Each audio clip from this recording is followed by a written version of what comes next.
The Striped Orphan. The striped, in the vast savanna of Africa, where golden grass danced in the wind under the vast blue skies, a young zebra named Kifo roamed joyfully beside his mother Mara. They were inseparable, and Mara was fiercely protective of her only son.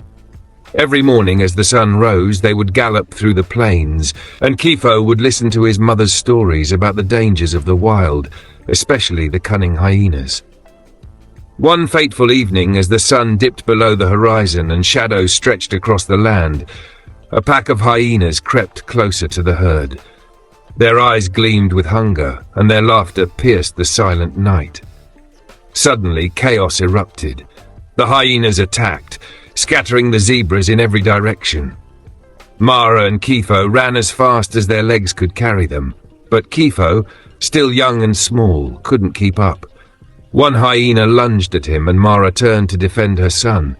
She fought bravely, kicking and biting, but she was outnumbered. With no other choice, she yelled to Kifo, "Run, my son! Don't look back!" Tears filled Kifo's eyes as he obeyed his mother's desperate plea. He ran into the darkness, his heart pounding with fear and grief. He didn't stop until he collapsed exhausted in a thicket. Alone and terrified, he cried himself to sleep, unaware of the glowing eyes watching him from the shadows. The next morning, Kifo woke to a surprising sight. A lioness stood a few feet away, her golden fur glistening in the sunlight. Kifo froze in fear, but the lioness didn't pounce. Instead, she approached slowly, her gaze soft and curious.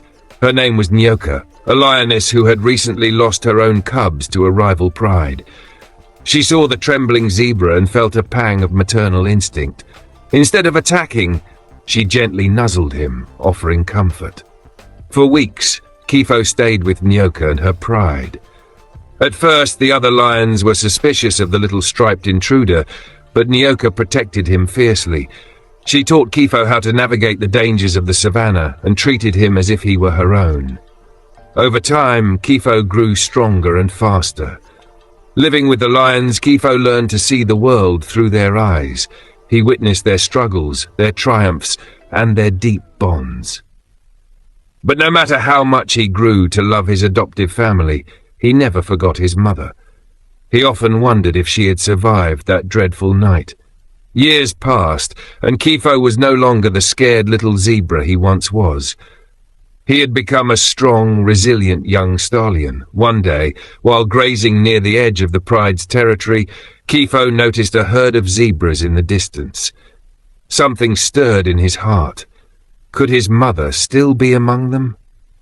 With Nyoka's blessing, Kifo decided to approach the herd. As he drew closer, the zebras froze, their ears flicking nervously. They had never seen a zebra that smelled of lions, but then a familiar scent reached Kifo's nose. His heart raced as he saw an older zebra step forward, her eyes wide with disbelief. "Mara?" Kifo whispered. "Kifo?" The older zebra gasped. In that moment, the years melted away. Mother and son ran to each other, their cries of joy echoing across the plains. Mara nuzzled Kifo, tears streaming down her face. "I thought I lost you forever," she said. "I thought I lost you too," Kifo replied, his voice trembling.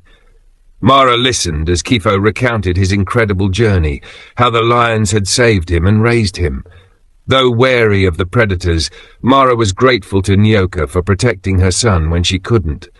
Kifo decided to stay with his mother and the herd, but he never forgot his lion family. He would visit Nyoka and the pride, bridging the gap between two worlds that rarely coexisted. Kifo's story became a legend among the animals of the savannah, a tale of loss, survival, and the unbreakable bond between a mother and her child. It was a reminder that even in the wild, where survival often comes at a cost, kindness and love could create miracles.